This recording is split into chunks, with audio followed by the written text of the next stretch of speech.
good afternoon to everyone. Welcome back. I hope you've all had a very good lunch. And we are going to start with the proceedings on the second day of the Asia Economic Dialogue 2023. This next session looks at making semiconductor supply chains resilient. The chair is Mr. Amit Paranspe, co-founder Rally Score and life member PIC. Panelists include Mr. Ajit Manocha, President and CEO, Semi Global, Mr. Collie Wang, founder and president, DigiTimes Taiwan, and Mr. Ajay Prakash Sahni, former secretary, Ministry of Electronics and Information Technology, MeitY, Government of India. Welcome, everyone. May I please request you all to come to the stage. Thank you. Good afternoon. Welcome. I know this is the hardest session in any conference, the post-lunch session. So I'll try to keep you all awake. More than me, we have three excellent panelists here who will definitely share something which is very interesting in a very exciting area, and that is semiconductors. So the way we are going to do this panel is I'm going to do a quick overview of about 5 minutes, and then we'll have three brief presentations by my three co-panelists. And after that, we are going to do a Q&A. So we have a lot of time for Q&A, and finally, we'll also have audience question and answers. For my Q&A, I'm also going to source some questions directly from you. So if you're on Twitter, feel free to send me any interesting questions you may have. My Twitter ID is at @Paranspe. That is my last name, A-P-A-R-A-N-J-A-P. So I'll try and take some of those questions as well. So let's get started with this session. So everyone here, I'm sure, understands the importance of semiconductors.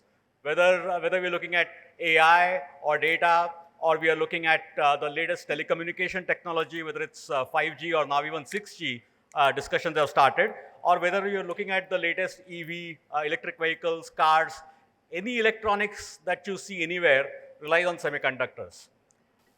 They say data is the new oil, right? By that token, I would say something even more critical inside of that data is what powers that data, and ultimately those are semiconductor chips. So without semiconductor chips, this entire 21st century existence that we have is practically impossible. So when we are dealing with something this important, semiconductors, we need to understand how critical their supply chain is to make sure that the semiconductors are designed, produced, tested, and shipped to all the consumers around the world. So today, the semiconductor industry globally is around $600 billion, and it's growing very fast. It's expected to cross $1 trillion in the next few years before the end of this decade. Now, the semiconductor market is controlled by very few large players and very few countries. Taiwan plays a very crucial role in the semiconductor supply chain, producing more than 50% of the wafers and the chips that go into the final packaged semiconductor. And just one single company in Taiwan, TSMC, is the global leader and produces a significant percentage of not just Taiwan's, but the world's semiconductor output. And this output is even higher by some estimates, 80 to 90%, when we look at the high-end chips, the what I call as the 3 nanometer chips, or some of the latest chips that go into your latest iPhone or some of your latest servers, right?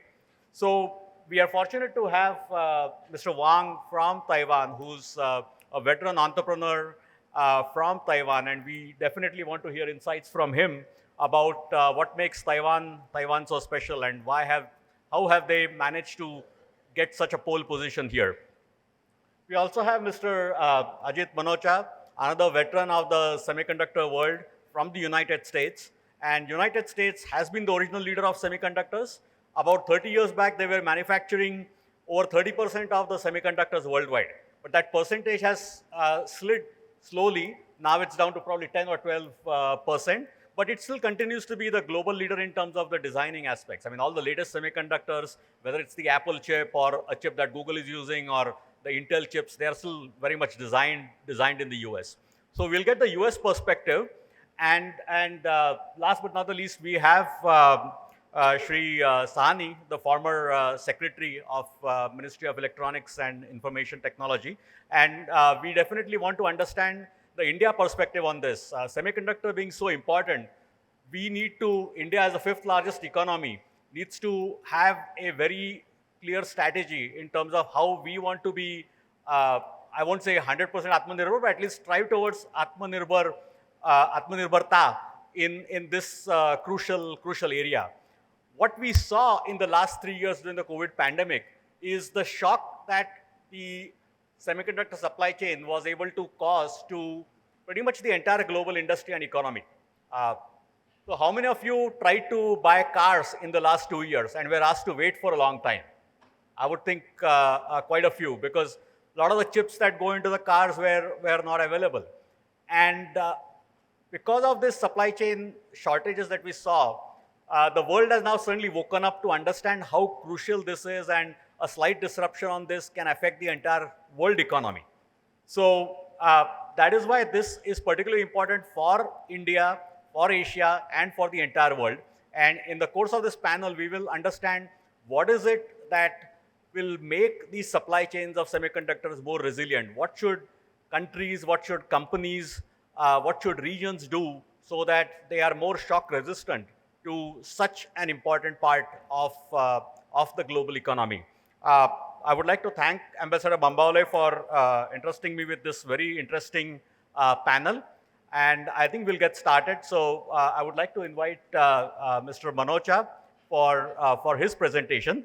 And if you can load the presentation, I'll just add one point after about Shri Manocha. He has the rare distinction of having 2 Hall of Fame honors from the Silicon Valley Engineering Council and VLSI Research. So we're indeed very fortunate to have you, sir, here. And thank you for coming all the way from the US. Good afternoon. Can you hear me?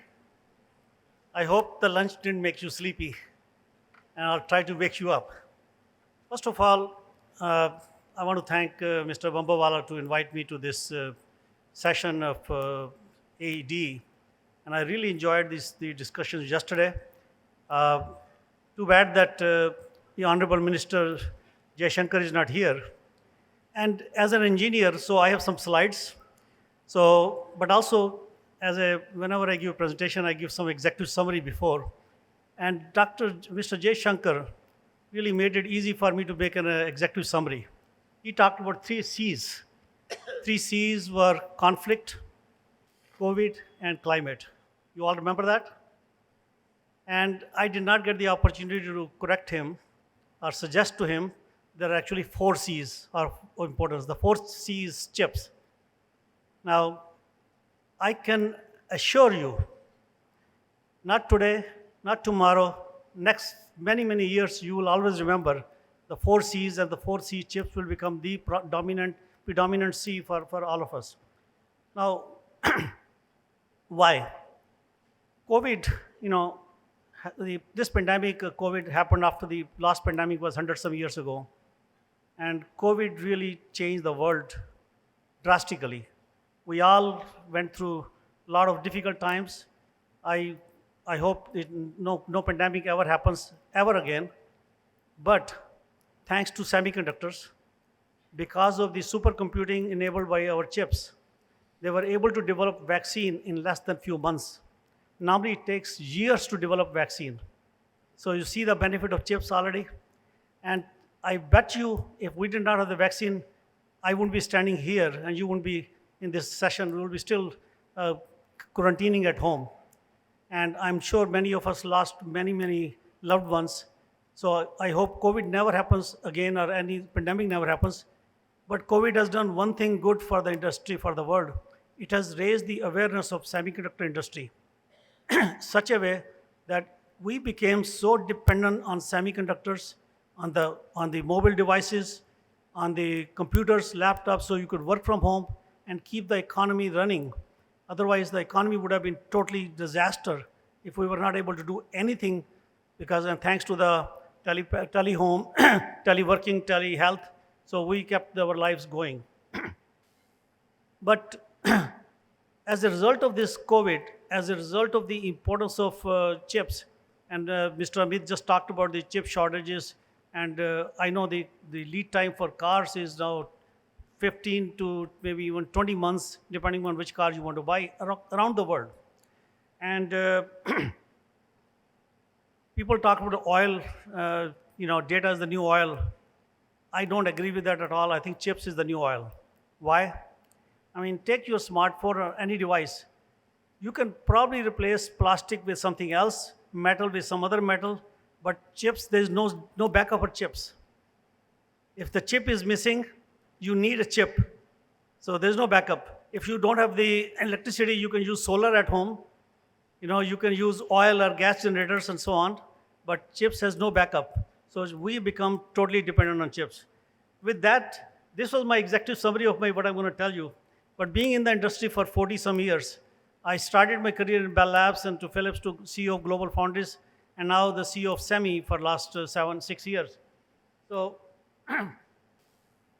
Semi is an industry association with the Global Industry Association, been in existence for 51 years.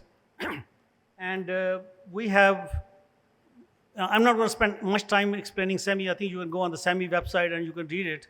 But our mantra is connect, collaborate, and innovate. We bring the industry members together and deal with the most difficult challenges of the industry and work together to develop the solutions. That's really the headline of what SEMI is all about. We have 2,600 members around the world. So we have many events which bring people together. For example, Semicon West is the premier event of SEMI in San Francisco every year. 40,000 people for a couple of days from the entire ecosystem of semiconductor industry. Semicon China, 120,000 people. Semicon Taiwan, 70,000 people. Semicon Korea, Semicon Japan, Semicon Southeast Asia, and Semicon Europa. So again, we bring the entire ecosystem at in various countries for the last 50 years. And the idea is that people come there, they don't talk about proprietary information, but they talk about their vision, and collectively they try to solve the problems and create more innovative ideas so that we can promote innovation. But also we deal with the most difficult challenges, and if you look the last column are the 3 daunting problems of the industry, which is the geopolitical issues. Geopolitical issues are on the rise. There's so many problems right now, and they are interrupting the supply chain. SEMI's focus is to really help lower the temperature of these geopolitical issues. And I'm glad the G20 is going to be presided by Prime Minister Modi. One of my messages to Mr. Ravi, who was representing the G20 coordination, is to really put that on the top of the agenda, that how do we work together so that the temperature is lowered and we work together to promote this industry, which is really important to enrich our lives. So the second most important topic is sustainability. Climate change has become a reality, people starting to now believe. But if you hear people talking about the goals on carbon neutral, some countries are saying 2040, India had 2070, some 2060, 2050. If that was easy, everybody would say next 10, 15 years, not 2070, which is definitely beyond my lifetime. So it is the most difficult problem. No single country can solve it, no single company can solve it. It has to be collectively solved, and semiconductors will play a big role in making the world green. And it is the role of semiconductors again. The talent development, I'll show you in a minute, and I think Amit mentioned that our industry was $600 billion. It took 60, 70 years to come to $600 billion revenue. In next 7 years, will be $1 trillion. But the talent shortage is huge. In US and Western world, STEM education is becoming less popular in elementary schools. Generally, the STEM enrollment has reduced by a factor of 2 in the last 20 years. In Asian countries, I know my dad used to say, beta, engineer banna ya doctor banna. I think that is still common in Asian countries and India for sure. But in Asian countries, the population, our children population, like used to be 2+ children to a couple, now it's down to 1.3 children to a couple. So the overall STEM education has gone down, our STEM population has gone down by a factor of 2, but the industry is growing by factor of 2. So that means we have a huge factor of 4+ to deal with to capture the growth. So there again, SEMI is playing a very important role. And the last but not the least, the important part is supply chain. Supply chain has been disrupted ever since US-China trade issue started in 2017. And then the Ukraine war, the climate change issues, it has created so many problems. And again, why this is so important, it will come clear in a few more minutes. So this is again another point where I say semiconductors is the omnipresent. You name any industry in the world, they depend on semiconductors, and that just on semiconductors, if you add AI, for which I think India has really the edge over there or the leverage because the software universe is this capital of the world for software, with AI becoming the major component to fuel the growth of semiconductor industry. I think this is another important point. Uh, and this I already mentioned, that semiconductor industry is going to double to $1.3 trillion in next 10 years. And the growth is, every sector of semiconductor growing. People used to think about the most advanced technologies only. No, that's wrong. It's growing across the board, whether it is passive capacitors, transistors, triodes, or advanced chips of 3 nanometers or 5 nanometers, doesn't matter. Growth is across the board. If you take a smartphone, only 20% of the chips are advanced technology, 80% are mature technologies. You take the automotives, same thing. Yes, we have 20-some% advanced chips, rest are all mature technologies, so it's growth across the board. But why this supply chain problem is critical for this meeting? If you really look at the number of fabs in the world, these are the locations where the fabs are. Only 6 or 7 countries in the world which have fabs. Now, India has announced this policy. I think Mr. Sani will talk about a little bit about the policy. And I'm a member of the ISM Advisory Board. And I can tell you that I have been trying to help India to really develop the semiconductor policy for last 30 years. And thanks to Mr. Sani that he started this work in 2019 with me, and the policy came in existence in 2021. And I think with that I can say there will be a dot on India for the next fab in India. It will happen. It will be announced this year. I was in New Delhi last week, and we had multiple meetings with MIT, and Minister Ashwini Vaishnav was also there.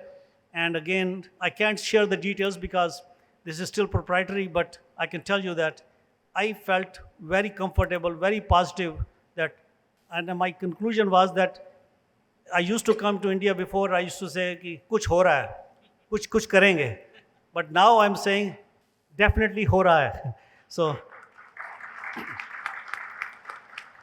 now this is another important factor that why this is so important for this topic. I've been in the industry 40 some years. I've never seen like this. 81 fabs have been announced in the world to be commissioned in next 4 years. 81 fabs. And each fab is typically $4 to $5 billion of investment. Out of 81 fabs, maybe 20 of fabs are in China, and 60 some fabs are the other major countries which are listed here. Again, I'm not going to spend time to explain every slide, but only few countries. And India must be on the map because we need more distributed hubs and multiple countries to produce silicon. Otherwise, we'll be running into the problems of created by calamities, of climate control issues, or geopolitical issues. So that's really the fundamental reason that you need to think why supply chain is so vulnerable and so difficult. This is another slide which is just a kind of give you a view that why supply chain is so important. No single country has the entire ecosystem. This shows the color coding. Different colors means, darker color means very strong in that, like Mr. Amit mentioned about Taiwan is very strong in the manufacturing. The deep green for the manufacturing and assembly and test. But no single country has everything with a top competency, including US. But if you look at India, we still have some bright blank spots there.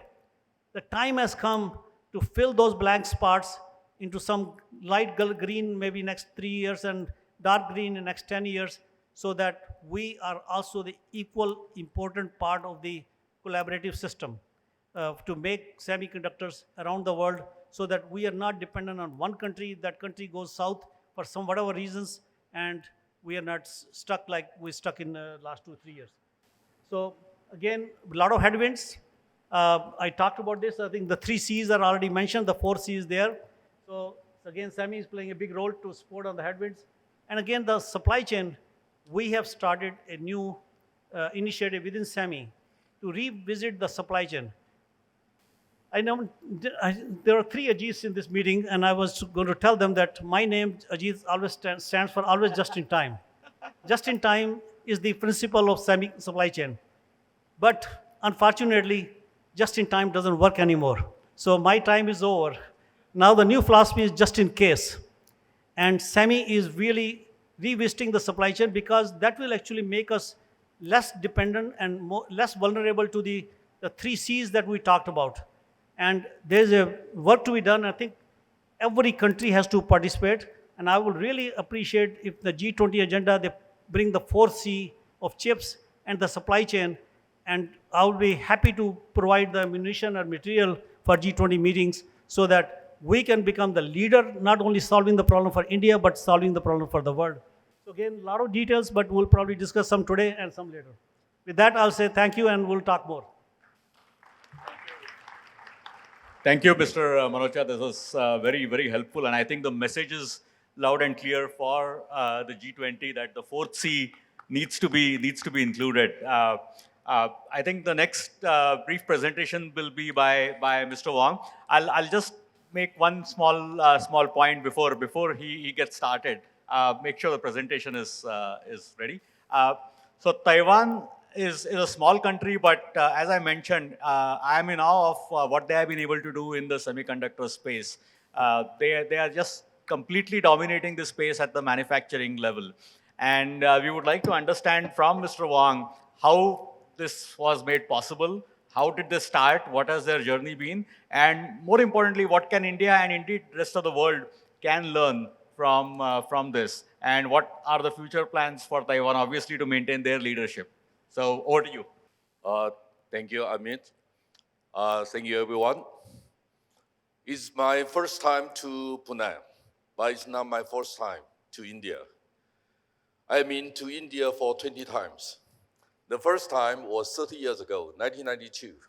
I was invited by Department of Electronics. Mr. Vita invited me to come here, asked me to look around. I spent 1 week here to learn a lot of things from my Indian friends. So over the past 3 decades, I've been to here 30 times. And why you invite me to come here? Supposedly, yes, I'm one of the witnesses of Taiwan's story, especially for high-tech industry. People call Taiwan is a Silicon Island. Really true. Until end of last year, we have 949 listed electronic companies. They do stock trading in Taiwan stock market. Only count those companies together. Our revenue last year as high as $953 billion US dollars. I mean billion US dollars. Every company in average, we have 1 billion revenue. That is a big deal. And only semiconductor industry, they contribute 13% of Taiwan total GDP. So that is a big deal for Taiwan. And if you count ICT supply chain together, I believe our electronic industry contributes 20% more in Taiwan. So there is a very important thing for Taiwan. But I try to explain to you how Taiwan success, and I also agree with Mr. Monocha. You mentioned about India must be in the map. Yes, I agree with you, because decentralized manufacturing system is coming. And 37 years ago, I came back to Taiwan. Actually, before I came back to Taiwan, I used to be the exchange students between Taiwan and Korea. So I speak Korean even better than my English. And my first job was comparative analysis between Taiwan and Korea. So people say I'm one of the best. Maybe say you are the best Korean expert in Taiwan. So I try to explain to you from whole Asia Pacific perspectives about semiconductor, and includes our supply chain, not only semiconductor. But before I share my perspectives, I would like to emphasize 4 key issues behind the ICT supply chain. Firstly, new technologies. Absolutely, we need to think about the AI, cloud computing. We need to think about the ChatGPT.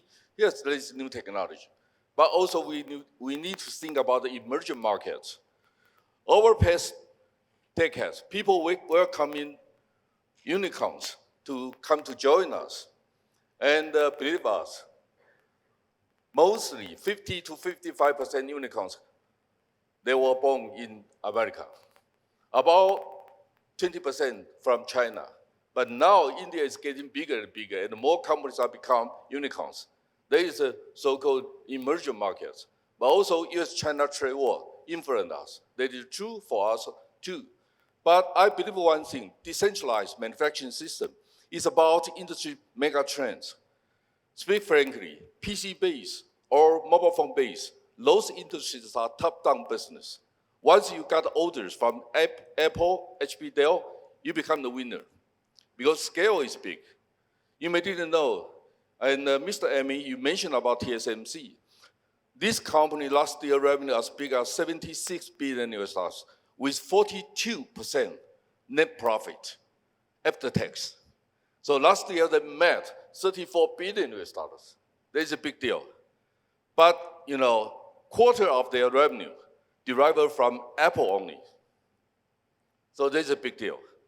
You may didn't know, HP purchased at least 30 billion US dollars revenue products from Taiwan every year. I say every year, because 100% of their notebook PC produced by Taiwanese makers.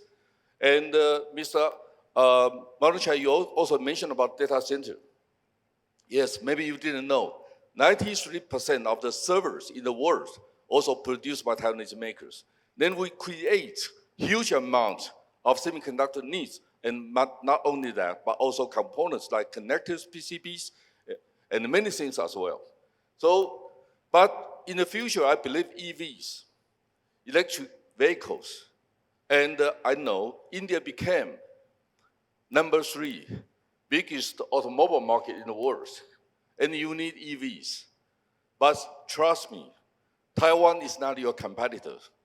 We are harmless partner because we don't have brands.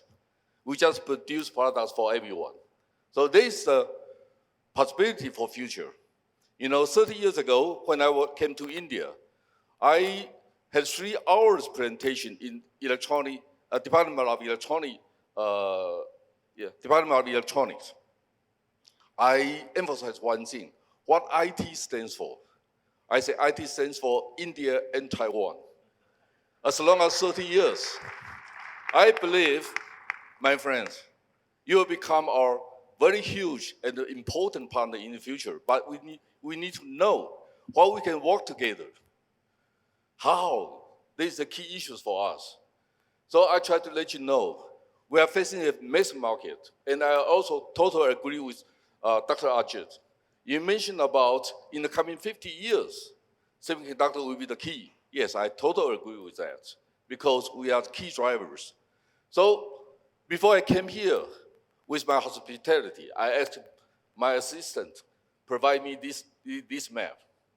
How much your deficit from semiconductor last year? Maybe your government official didn't know that.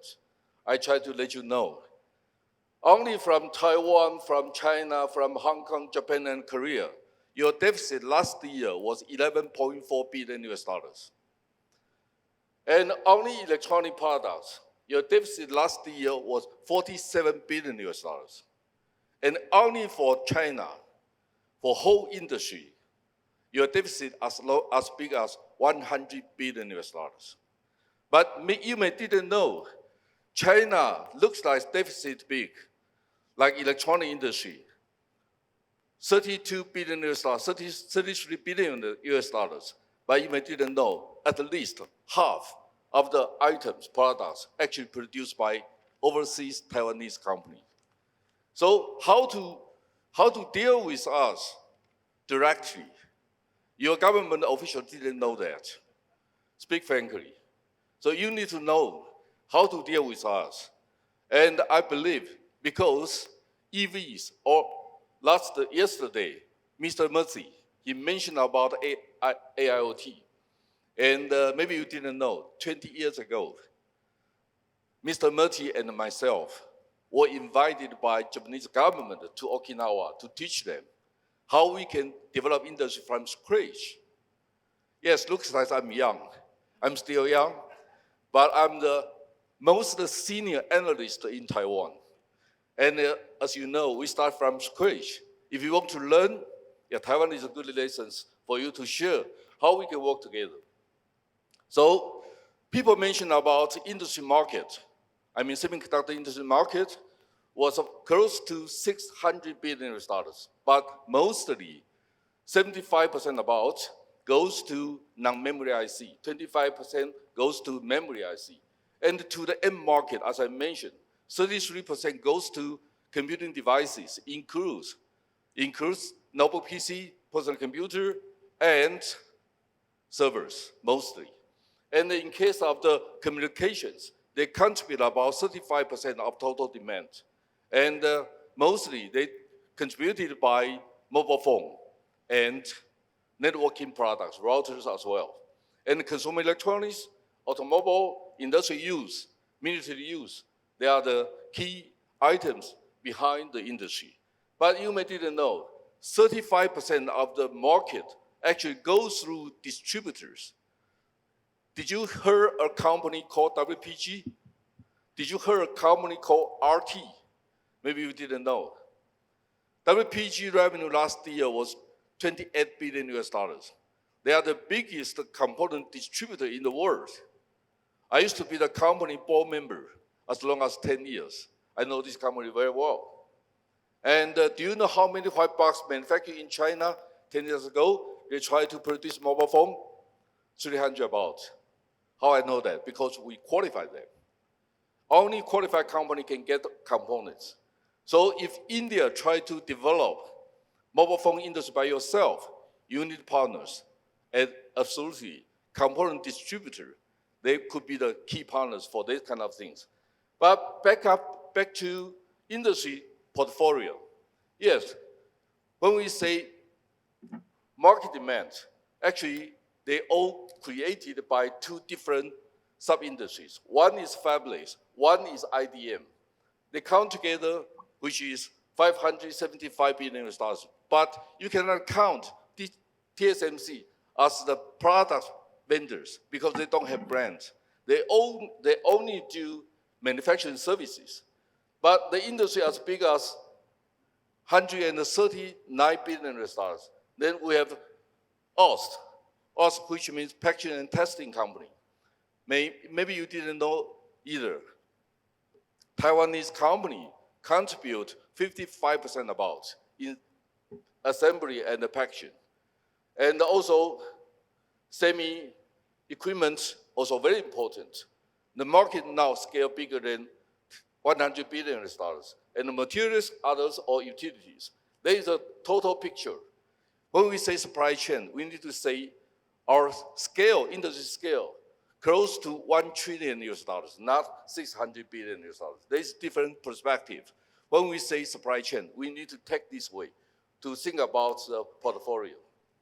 Okay, I try to give you some advices. Firstly, you need local brands to develop your domestic market. If you want to produce LCD panel, but you don't have consumer electronics brand name in your country, who has the power to purchase LCD panels? So if you buy TV always with the Japanese, Korean, or Chinese brands, then you don't have the power to purchase LCD panel. Co-funded, and you need to help local brands like Micromax, Lava, Carbon to get opportunities to buy components or design by yourselves. Then you need to think about how we can work together, co-funding ICT supply chain, which means I mentioned to you component distributors. And we have very successful Science Park. The Science Park, I think Mr. Ajit, you know very well. Do you know how many employees work there? 150,000. You know why I know this kind of things detailedly? Because 36 years ago, I was a planner for the Science Park, for the industry business plan. So I know this industry very well, this Science Park very well. I even own a radio station. They just focus on Hsinchu Science Park. So I am the chairman for this company. And Science Park is a very good platform. So try to convince Taiwanese government to allow Hsinchu Science Park to build a branch in your country. That could be the platform for your country and to attract Taiwanese company to come here. There is a platform for it. And the legal, leverage local unicorns. You have many good unicorns. They have the needs. And I also believe service industry is important. Companies like Infosys, like Wipro, they are successful and they can work with us together. That is what it means for IT, India and Taiwan. We can work together. Future cars, electric car, autonomous, and also we need your help. Actually, 2 weeks later, this time my company is going to publish yearbook of Taiwan semiconductor industry 2 weeks later. And I know the whole picture about that. And I believe, maybe you didn't know, Taiwan is number 2 IC design industry in the world. We have more than 20% market share. Do you know how many percent from Korea? Less than 2%, 1/10 of Taiwan only. The reason why I cannot say Taiwanese is smarter than Korean, no, because we have an industry, sub-industry in our country. So that is very important for us, but we don't have the market. India has a market. Then we have to work together, and we are not your competitor, as I say. We are different. We are vertical integration, and even we can work with horizontal cooperation concept. And finally, DigiTimes host summit every year. So I just invite former secretary, or from our government of India. I say, if it is possible for you, and I'm very honestly and very happy to invite you to come to Taiwan to share your policy strategy for Taiwanese company. So it's my presentation. I hope it's good for you to understand Taiwan more. Thank you. Thank you. Thank you very much. I think it's just an amazing story, and we hope to learn more during the question and answers. Mr. Sahni, please. Now we hope to understand the India perspective and the India plans from none other than someone who was very actively involved with this for the past few years. Dr. Amit Paranjpe, Mr. Ajit Manocha, Mr. Koli Huang, other dignitaries who are present here in the Asia Economic Dialogue. I think it's a great pleasure for me to be here today and presenting the India perspective, Indian plans in semiconductor space before all of you. As Mr. Manocha leads SEMI is the global association of semiconductors. So he brings an amazing set of insights into what exactly is happening world over. And we've had wonderful inputs coming in from him and some of the other experts as well. And I would first like to, and of course, having Mr. Kwale Huang present the Taiwan story brings to us insights from the most interesting, most innovative location where semiconductor manufacturing has taken shape, and it continues to be the dominant manufacturing location for semiconductors. Coming to India, I think we've had some false starts. We've tried in 1980s to set up a fab. It met with a setback due to a major fire incident. And though we tried to recover towards the turn of the century, the only fab, which is not a full-fledged commercial fab, but it's more a fab used for strategic purposes, remained small in size and small in did not go to newer technologies as quickly as it ought to have.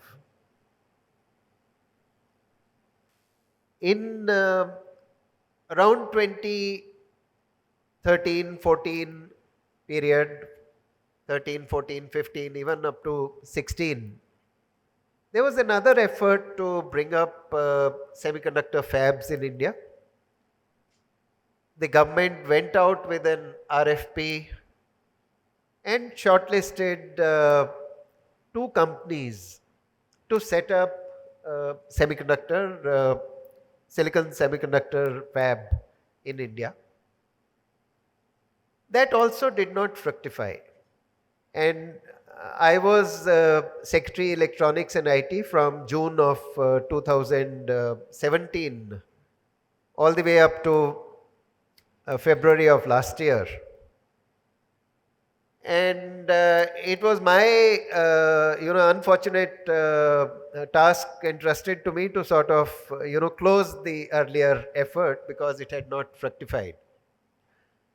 So when we looked at what didn't go right for us, one of the points came out very clearly, that when you set up a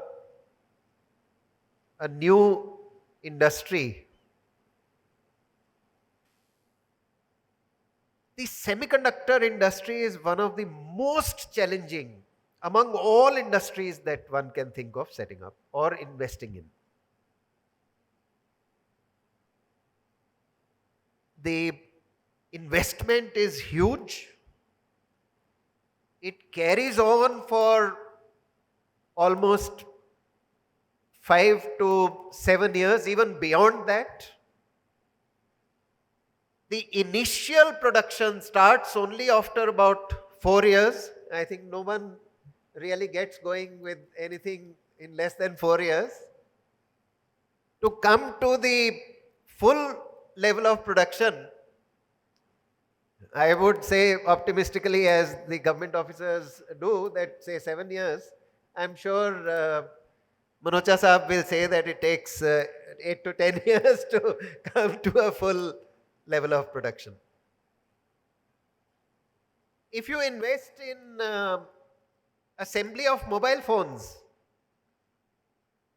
a $1, $100 investment, you can have, something like $3,000 of turnover for a $100 investment in 1 year.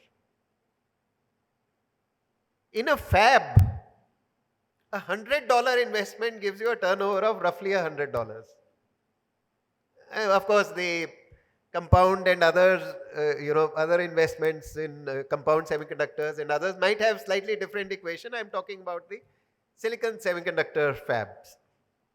Roughly, you invest $3 billion and every year you can expect, when you are at full production, you can expect it to be about $3 to $4 billion of output. An extraordinarily difficult area to be in. And it is not like, there are fabs which produce products for a particular company, say Samsung, or they produce fabs for their own products. They produce chips for their own products. And there are those which produce chips for someone else. Someone else designs and orders you to produce the chip. So it's easy to call it a aate ki chakki, except that it is not an aate ki chakki. Because it is not as if someone who sets up an aate ki chakki can help you with wheat, they can help you with other food grains with hardly any extra effort. In this, the entire line is hugely dependent on the buyer, on precisely which chip and what quantities are involved, and whether you have a firm demand. So these were the challenges. At the same time, India being a billion-person plus economy, having significant aspirations as a technology entity, a technology power, there is no way for India to, there are economists, renowned economists who keep suggesting that, someone else does this better, cheaper, leave it to them. Just go into the market and buy it from whoever does it better and cheaper. Had we done that in the 1950s and 60s, we wouldn't have had a space program, we wouldn't have had a atomic energy program. And today we wouldn't have had many other things that we are proud of. It's important for a country this size and stature to have a near complete ecosystem. And if one is not active and successful in the area of electronics, I think the future is very bleak. And for electronics, the heart is semiconductors. So we realized when we were analyzing what went wrong, that, okay, a fab might come up, it might start producing chips, but the product which comes out of the fab is 3 levels removed from our actual consumption. What comes out of a silicon semiconductor fab is a 12-inch tawa. I am using Indian Hindi words. Tawa. 12-inch ka tawa, 300 mm. That has to go for assembly, testing, marking and packaging. ATMP or OSAT as it is called. For that it typically goes to another geography. Malaysia is very good has a large number of entities doing that. Then it goes to SMT operations. What is an SMT? Surface mounted technology. It becomes a part of a PCB or a motherboard through another process. And then that motherboard, along with display and many other things, becomes part of a product. We were buying products. We were importing products. So there is no way, even if we have a fab at that stage in India, that we would really be able to consume what comes out of a fab. So we decided to concentrate on building the entire ecosystem and get to a point where we can generate our own demand for semiconductors to be produced or manufactured in India. We started with the simplest thing of assembling electronic products in India, especially mobile phones. We have met with huge success. Within about 4 to 5 years, we were able to move from largely import-based consumption in India to almost entirely mobile phones being produced in India, and most of the domestic consumption now is met by mobile phones which are assembled in India, manufactured in India. And that makes tremendous sense because that part of the process also creates maximum number of jobs. We grew at almost 23 to 24% year on year for about 5 years. Then we had a plateauing for 1 year. And again, we are back to a situation where we look forward to growing this industry at 25% plus year on year through this decade.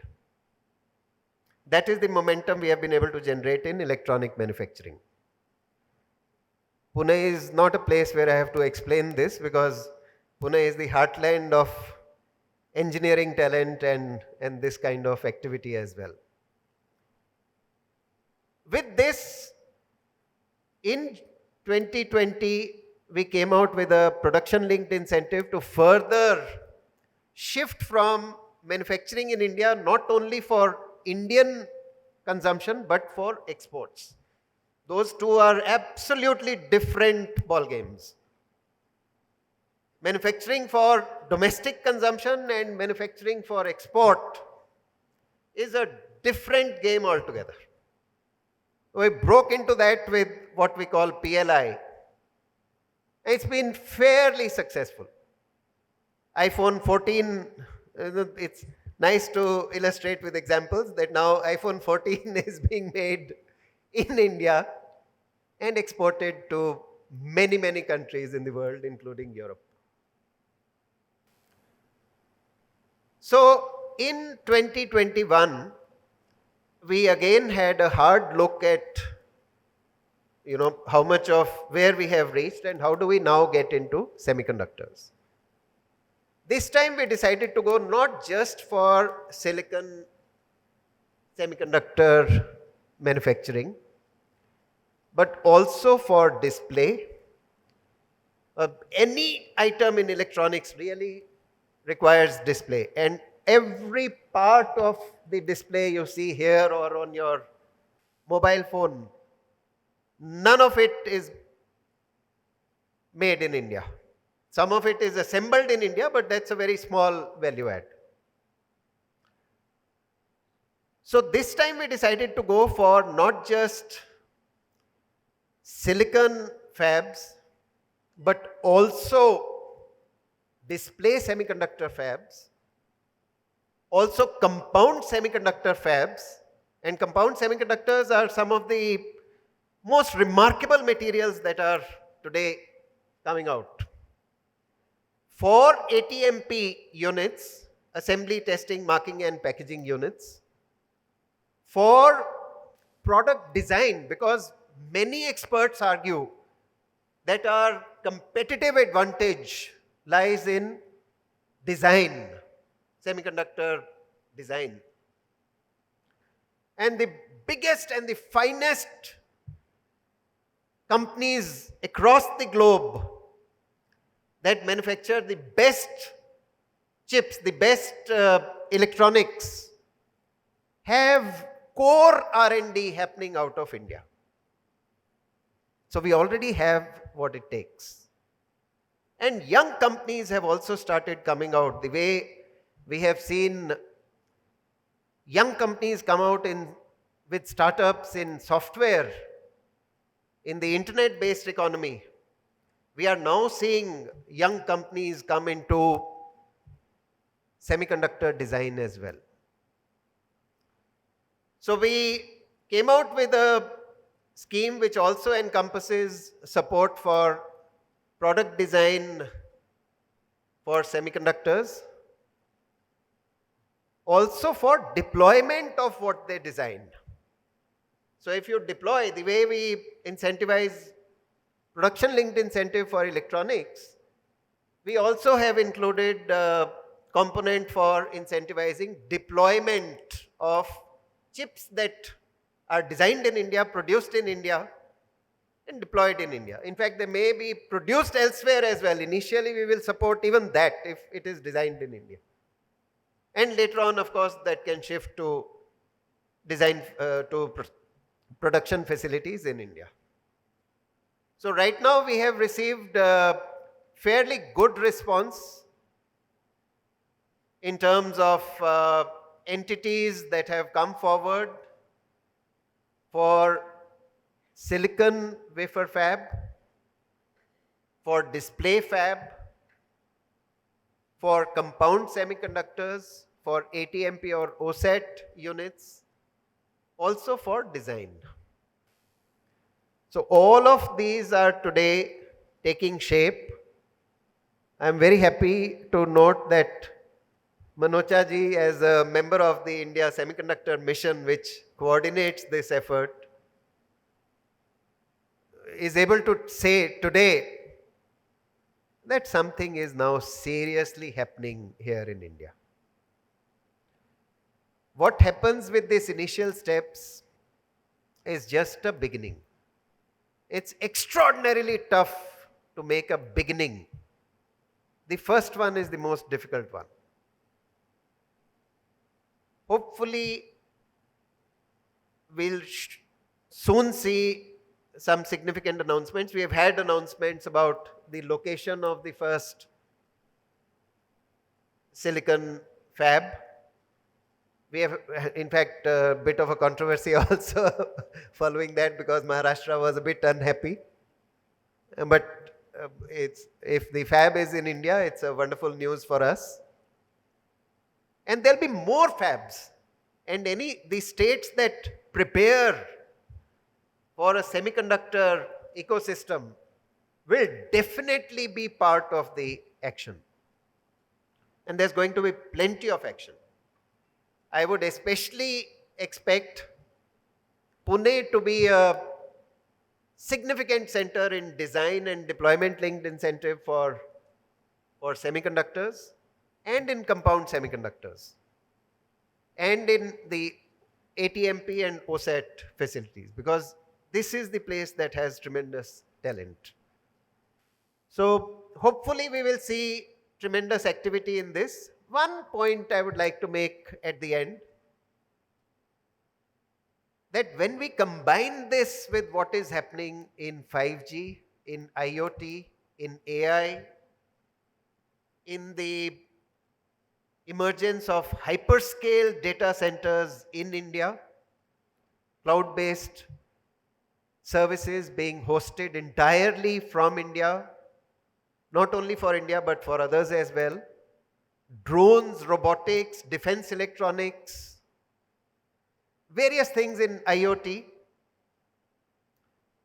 And there's a huge chance this time we have a near complete ecosystem. We no longer have to depend only on products which are coming to us from outside. Within the next decade, next 2 decades, we should see a large number of products which are entirely hardware, software, and one extraordinarily important element called trust. The world is thirsty, the world is hungry for trusted products. Together, we can join up our talent in software, in embedded systems, with hardware, with semiconductors, with fab, and with all of it with trust. That is what we need to look forward to. And let's make it possible for youngsters to dream of startups, not just for software services, but for hardware devices and products and solutions today, which are trusted across the world. Thank you. Thank you very much, Mr. Sani. That's really great. I think thank you for all the work that has happened thus far, and this is very exciting. What will happen in the next few years, and also thanks for highlighting the trust element. I think that's very important to highlight because in the electronics space, especially, and in the semiconductor space, this is an area that the world has struggled over the past few years, especially. And the world looks at India as a responsible player, a responsible country to play in this space, so that this element of trust when it comes to handling the electronics, the data, is looked at more properly. That's another opportunity. So we have about 15-20 minutes. I'm going to cover a few quick questions, short answers, please, so that we can get more questions from the audience. Let me ask you, Mr. Manocha. We have talked about all the good things that have happened in India over the past few years, and you have also been part of some of these initiatives. So, what are the challenges for India, as you see, for the next 5 to 10 years to realize on this vision of becoming Atmanirbhar in semiconductors and electronics? I think Mr. Sani talked about some of the challenges that we could not cope with in the past 20, 30 years. But now I think I'm starting to feel that the leaders have understood the challenges, and the number one challenge is the willpower. We did not have the right willpower. I'm glad to know that the two honorable ministers, Mr. Rajiv Chandrasekhar and Mr. Ashwini Vaishnav, both are double E background. They understand semiconductors. So the willpower is there that they understand what complexity is involved in this. And starts with the leadership actually. And the willpower, leaders have the willpower. I give example of Taiwan and South Korea. Mr. Collins said that I'm not sure if Taiwan is smarter than Korea. I don't really know which country is smarter, but one thing which is very important to understand, both are the smallest countries of all the countries who are producing semiconductors. And they are the number one and number two in the pecking order of leaders in semiconductors. South Korea hardly exports anything, and probably Taiwan exports few things besides the semiconductors that he talked about. But it's the willpower of the people that we're gonna make it, we can do it. I think we need to learn a lot from fellow Taiwanese and fellow South Koreans, what they have in themselves, which we don't have in India. If I look at in India, we have the talent, we have the democracy, we speak the right language, international language, more than any other country. We have the market. Our market is as big as the China market. And now we are the leader of G20 as well. So I think the complexity of this industry is huge. And Mr. Sani talked about if you spend $3 billion, the revenue will be $3 billion. But the output is a multiplier. Output controls the multiple industries. It's a multiplier. It's a must for our country. Many countries are now talking about semiconductors is strategic for national security, and economic prosperity. In fact, the chip supremacy is becoming the new buzzword many countries are talking about. So I think, Amitji, challenges are huge, but the industry also feels that we need more hubs around the world so that we don't run into the same problems as we are experiencing for last 2-3 years and which are going to last for another few years. Thank you very much. And I think, as you said that, as Mr. Sani also said that, traditionally, if people were looking at why am I bothering about setting up such a huge investment here when I can just buy something off the shelf from some other country. Well, now, especially the last 3 years have taught us that how critical this is for national security, for economic security, and for overall resilience in terms of, if there is a supply chain shock anywhere, something as basic as this better be manufactured, not just in India, but probably in most large economies around the world. So this is a lesson that not just India is taking, but probably many of the other larger countries should be taking it as well. One question that comes up every time we talk about semiconductors, semiconductor fabs, and who better than, Taiwan to talk about it, Mr. Wang, you can talk about it, is the cost involved or the resources involved in setting up a fab. And I'm not talking about rupees or dollars, but in terms of water, in terms of land. Again, there are a lot of conceptions and misconceptions about this as well. So if you can quickly talk about the water resource requirement and some other environmental impacts of setting up a huge fab. Okay, thank you. It's a good question. And maybe you didn't know, Taiwan is a country with only 23 million population, that just like Bombay. Very small country, but maybe you didn't know, 90% of our Taiwan's high-tech industry located into Taipei and the Hsinchu area. There is 1 hour distance. It's very easy for us to talk, to know each other. So there is the infrastructure. Secondly, looks like Taiwan is a small country, but all of the factories we built with a compact concept. So good efficiency. Now we have 3 science parks. One is Hsinchu Science Park. That is true. That's the biggest one. Second largest one is in Tainan, and the third one in Taichung, but all 1.5 hours distance. And as I know, Tainan Science Park has about 80,000 people work there. Taichung has 70,000. So totally, only Science Park, we have 300,000 people. But around the Science Park, we have another 500,000 people work for electronic industry.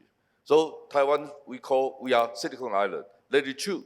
But take different way to think about that. Maybe you didn't know, until end of last year, the total IC designer in Taiwan was 61,000 people. But if IC design industry in Taiwan extend to year 2030 with the 6% growth rate compound, then we need 34,000 people. So there's the challenge for Taiwan. We are small. And even we have a very good double schools, but we need help. Or we come to India to build another R&D site, work together. You need to learn how to do it. 5 years ago, I still remember, I came here with Mr. Ajit. We were in Bangalore, right? And I had to meet the gentleman who is the country manager, who was a country manager of Qualcomm. And I still remember, he used to be the chairman of India Semiconductor Association or something like that. And he told me that. Actually, he counted all of the IC design in India. Their scale even equal to Taiwan. But you may didn't know, among the top 10 IC design houses in the world, we have 3 in Taiwan. So we are successful because we know how to commercialize. We know how to get capital from the society. And even my father, he just passed away, but before he passed away, he asked me, what is DRAM? Because all of the Taiwanese people, we know electronics.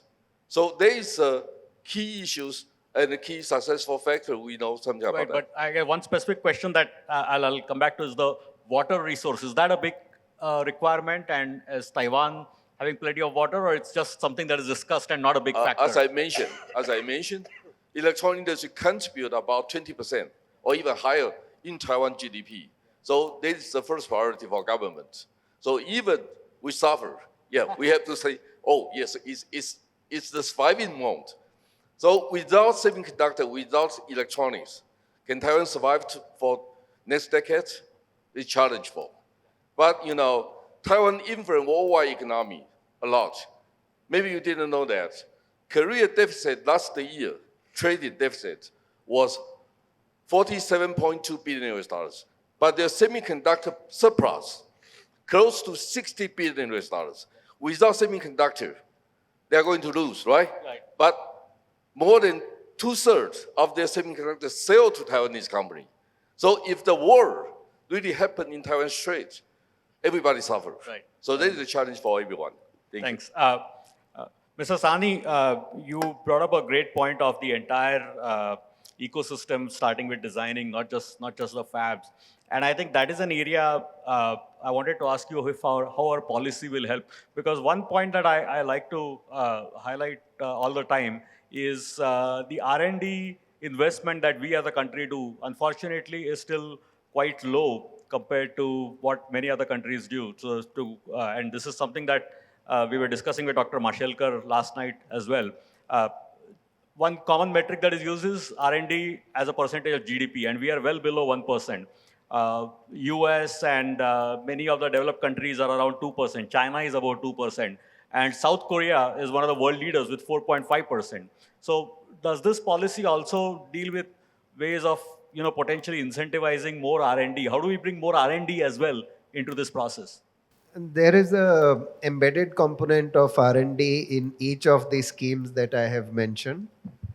And the expectation that we have laid down from each of the investors is that 2.5% of the budget that they, whatever they project as an outlay on for a silicon fab or for display or for compound semiconductors or for ATMP would also go into R&D. But that's not enough. So there are also similar efforts with other entities within the government of India that will get supported. So that's the situation. Thanks. So I have about 5 to 10 minutes, Shilpa. 5 minutes, yeah. So let's take 2 or 3 very quick questions. Please state your question and no commentary. Anyone? Okay, I have first question there. Very quick, sir. Yeah, the mic is there. We have The mic is not on. Mic is not on. You have a wonderful way of bringing out this scheme. I have one concern about the how the factories are going to be built up. You need to have tremendous amount of social infrastructure. You need to have physical infrastructure to be brought in. But have talent, human resource talent has to be, brought into these places. Other things you have taken care of in a very useful way. Okay, How are the states clued up to doing this? got it. More questions. Let's take 2 more. One all the way at the back there. Please stand up so that the mic can get to you. Yeah, please be brief. Uh, we are getting some news that lithium is observed in India, northern India. So will the semiconductor scenario in India will change with the help of that? Won't directly, but we'll discuss that if we have time. One more question there. My name is Kushal Dighe. So I have been in the US and I have worked in the fab industry. So I can say with confidence that India is capable of doing it. But while I was seeing the presentation of Ajit sir, I can see a wide space of equipment. So I think the MSME can contribute in that area. So is there any way that MSMEs can understand what the equipment is and the training for it, and how SEMI can help us in this? Thanks. So we have 3 minutes. Mr. Sani, the first question about the Yes, role of please. states. Yes, I think the moment we came out with the semiconductor, with different schemes in semiconductors, we also roped in state governments which are already active in electronics. We reached out to almost all the major state governments, but there are at least about 7 to 8 states which are fairly active. Most of the states in southern India, all the 5 major states in southern India are active: Maharashtra, Gujarat, and UP. These are the others that have something, and Punjab on account of Mohali. So these are the states which are reasonably active in this space. But I expect that as design and ATMP and OSAT kind of work starts happening, more will join in. And many of these have the social infrastructure in place. Everything is in place for us to take off. Mr. Manoj, a question about the SME's role in equipment. Yeah, so I think when the first fab comes, which will definitely be a catalyst for many more fabs to come, it will make a lot of sense for the equipment industries to co-locate their manufacturing near the big manufacturing hubs. They won't come for 1 or 2 fabs because it's very complicated. The tools are not just the mechanical tools, they are a lot of sophistication, a lot of know-how, a lot of proprietary information. But I think equipment companies are very capable of having multiple locations for manufacturing. But I think the first thing is to really get the first fab started and get the multiple fabs to follow. But the good thing is most of the equipment companies do have presence in India for software work and others, so they understand the Indian market and they're very well connected. And SEMI will play a big role to bring the entire ecosystem into India. That's what our core competency is. But I can give you more details later on in the break. Thank you. Thank you very much. We are out of time. I would like to thank my 3 panelists, Mr. Wong, Mr. Manocha, Mr. Sani. This has been an excellent discussion. We could have gone on for much longer, but we have limited time. Thank you, Ambassador Bambawale, for covering this very important topic for India and for the world in context of the Asian Economic Dialogues. And I hope some of these points, feedback, discussions that came up are also, as was suggested, go on the way to the G20 discussions as well. So thank you all. Shilpa, over to you. Thank you, Amit. Thank you to our speakers. That was a very enlightening discussion. And I'm going to request Amit to please present our speakers with a token of appreciation on behalf of PIC. These are PIC books, and I hope you will enjoy reading them. Thank you.